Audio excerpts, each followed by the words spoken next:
주님께서 여러분과 함께 또한 사제의 영과 함께 루카가 전한 거룩한 복음입니다. 주님 영광 받으소서. 그때 몇몇 사람이 성전을 두고 그것이 아름다운 돌과 자원 예물로 꾸며졌다고 이야기하자 예수님께서 이르셨다. 너희가 보고 있는 저것들이 돌 하나도 다른 돌 위에 남아있지 않고 다 허물어질 때가 올 것이다. 그들이 예수님께 물었다. 스승님, 그러면 그 일이 언제 일어나겠습니까? 또 그 일이 벌어지려고 할 때에 어떤 표징이 나타나겠습니까? 예수님께서 이르셨다. 너희는 속는 일이 없도록 조심하여라. 많은 사람이 내 이름으로 와서 내가 그리스도다, 또 때가 가까이 왔다 하고 말할 것이다. 그들 뒤를 따라가지 마라. 그리고 너희는 전쟁과 반란이 일어났다는 소문을 듣더라도 무서워하지 마라. 그러한 일이 반드시 먼저 벌어지겠지만 그것이 바로 끝은 아니다. 이어서 그들에게 말씀하셨다. 민족과 민족이 맞서 일어나고 나라와 나라가 맞서 일어나며 큰 지진이 발생하고 곳곳에 기근과 전염병이 생길 것이다. 그리고 하늘에서는 무서운 일들과 큰 표징들이 일어날 것이다. 주님의 말씀입니다. 그리스도님 참여합니다.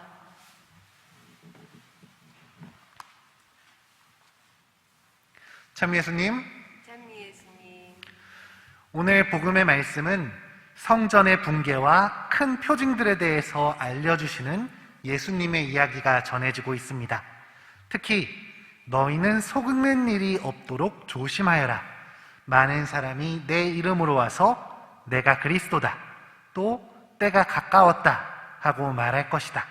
그들 뒤를 따라가지 마라 하는 말씀이 우리를 일깨워주는 부분인 것 같습니다. 주임 신부님께서 얼마 전 저에게 특별히 신흥 종교들, 신천지 같은 사이비에 대해서 신자들에게 알려주면 좋겠다고 하셔서 이 시간을 빌어 신천지에 대해 잠시 알아보고자 합니다. 신천지 예수교 증거 장막 성전, 줄여서 신천지라 불리는 이 신흥 종교는 1980년대 이만희가 만든 단체입니다. 이 신천지는 나름 사이비의 계보를 타고 있는데 1957년 박태선의 전도관, 1967년 유재열의 과천 장막성전, 1978년 박만봉의 재창조교회 등 이들을 거쳐 1984년 신천지가 설립되었습니다. 앞선 여러 사이비들은 휴거 같은 시한부 종말론을 외치다가 결국 아무 일도 일어나지 않고 스스로 무너지게 됩니다. 그런데 여기에 몸담았던 사람들이 나가서 혹은 그 이후에 또 다른 사이비를 만들어서 이런 악순환의 굴레가 계속되고 있는 것이죠. 사이비, 이 단어는 겉으로는 비슷하나 본질은 완전히 다른 가짜라는 뜻입니다. 이 사이비와 이단은 비슷한 의미로 사용되고는 하지만 분명한 차이가 있습니다. 이단은 계시된 신앙을 받아들였지만 성경과 교회의 가르침을 따르지 않고 일부분을 고의로 거부하거나 교회와 성경에 반하는 내용을 주장하는 것입니다. 그렇기 때문에 삼위일체이신 하느님을 부정하고 예수님께서 약속하신 성령이 이만희에게만 있다고 주장하는 이 신천지는 이단일까요? 사이비일까요? 이단은 아니고요, 사이비입니다. 사이비인 것이죠. 이 신천지는 이만희를 총회장 혹은 선생님, 보혜사, 이긴자, 약속의 목자, 이 시대의 구원자라고 포장하고 있습니다. 특히 여기서 이 보혜사라는 말은 예수님께서 약속하신 성령이 2000년간은 활동을 안 하시다가 이제 와서 그에게 내리셨는데, 이를 통해서 이 이만희가 성경의 모든 것을 깨우치고 그것을 가르치고 증언하게 했다고 해서 그가 스스로를 칭하는 말입니다. 예수님의 승천 이후에 제자들은 어떤 축일을 맞이하죠? 우리 교회 안에서 은사를 뽑는 성령 강림 대축일이 있죠. 예수님의 승천 이후 성령 강림을 통해서 제자들은 교회를 구성했고, 지금까지 우리 교회는 그 성령과 함께 했을까요? 아니면 성령은 쉬시고 계셨을까요? 계속해서 함께 하시고 그분의 이끄심으로 우리 가톨릭 교회가 이어져 왔다는 정통 교리를 완전히 무시하는 단어이기도 합니다. 이 신천지는 무엇보다도 그 전도 방법이 참 악랄한 것으로 소문나 있죠. 일명 땡땡땡 추 땡꾼 추수꾼이라고 혹시 들어보셨죠? 네.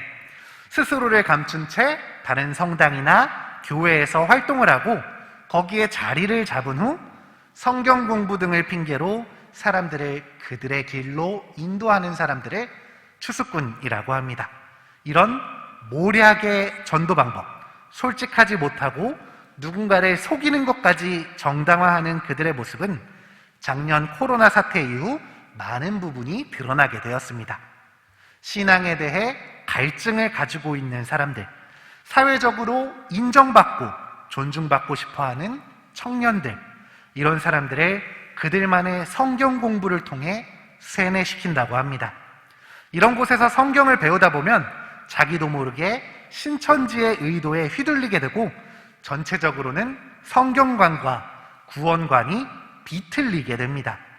예수님을 통해 세상에 전해진 보편적인 진리가 그들만을 위한 숨겨진 비밀이 되고 세상 모든 이를 구원하기 위해 희생하셨던 예수님의 사랑이 선택된 14만 4천 명만을 위한 행위로 이해되게 되는 것이죠. 정확하게 말하자면 이들은 종교를 가장한 사기 집단입니다. 성경을 읽고 하느님과 예수님의 이름으로 기도하지만 이만희를 믿으면서 하느님을 믿는다고 착각하는 것이죠. 이렇게 그들은 하느님의 자리에 이만희 교주가 자리 잡고 있다는 사실을 깨닫지 못합니다. 결국 이들은 성령조차도 이만희에게만 내렸다고 해서 성령을 모독하는 죄를 짓고 있는 것이죠. 이미 우리 안에 오셔서 활동하시는 성령의 역사를 거부하고 방해하는 것이기에 용서받지 못할 죄를 짓는 것입니다. 이런 사람들에겐 성경에서 말하는 구원이 있을 수 없으니 정말로 조심해야 할 것입니다. 다행스럽게도 작년 코로나로 인해 많은 신자분들이 신천지에 대해 경각심을 가지게 되었습니다. 그들의 진짜 모습이 세상에 적나라하게 드러나게 되었죠. 그러나 여전히 많은 사람들이 신천지에서 벗어나지 못하고 있습니다. TV에서, 언론에서 그렇게 신천지에 대한 이야기가 많이 나왔는데 대부분의 정상적인 생각을 가지고 있으신 분들은 신천지를 벗어나셨지만 신천지에 깊게 빠져 있으신 분들은 이것이 바로 박해라고 생각하면서 그 안에서 더 똘똘 뭉쳤다고 합니다. 이미 자신들은 너무나 많은 것을 내놓았기 때문에 주변에도 그런 사람들만 남아있기 때문에 아쉬운 마음에, 인간적인 마음에 떠나지를 못하는 것입니다. 오히려 이게 아니면 안 된다라는 절박함으로 스스로를 세뇌하는 사람도 있을지 모릅니다. 혹시 우리 주변에 이렇게 신천지에 빠지신 분들이 있다면 성당에 도움을 청하시면 됩니다. 신흥 종교를 전담하고 계시는 여러 신부님들께서 교구를 통해 그들을 도와주실 것입니다. 모략 전도라고 하는 것처럼 누군가를 속여서 그 꾀임에 넘어가서 신천지에 빠진 걸 수도 있습니다. 그렇기에 그 신천지를 다니시는 분한테 네 잘못이라고 책망하기보다는 그들이 다시 정상적인 삶을 살아갈 수 있도록 우리의 신앙 안에서 제대로 된 신앙생활을 살아갈 수 있도록 우리가 기도하고 도와주어야 합니다. 이러한 일을 애초에 피하려면 우리가 먼저 배워야 합니다. 신앙의 갈증을 여러 신앙 활동들과 인증된 교육 모임을 통해 채워나가야 하죠. 또한 부족한 신앙생활에 죄책감을 느끼거나 두려움을 갖기보다는 매일매일을 복음의 기쁨으로 살아가려고 노력해야 합니다. 어떻게 해야 하느냐? 나눔을 통해서, 봉사를 통해서, 기도와 사랑을 통해 우리가 하느님께로 나아가면 됩니다. 이러한 노력들을 통해 사이비에 휘둘리지 않고 건전하고 건강한 신앙생활을 할 수 있는 우리가 되어야 할 것입니다. 지금 이 시간에도 자신이 어디에 있는지조차 깨닫지 못하는 신천지 안에 길 잃은 양들을 위해서 이 시간 기도했으면 좋겠습니다.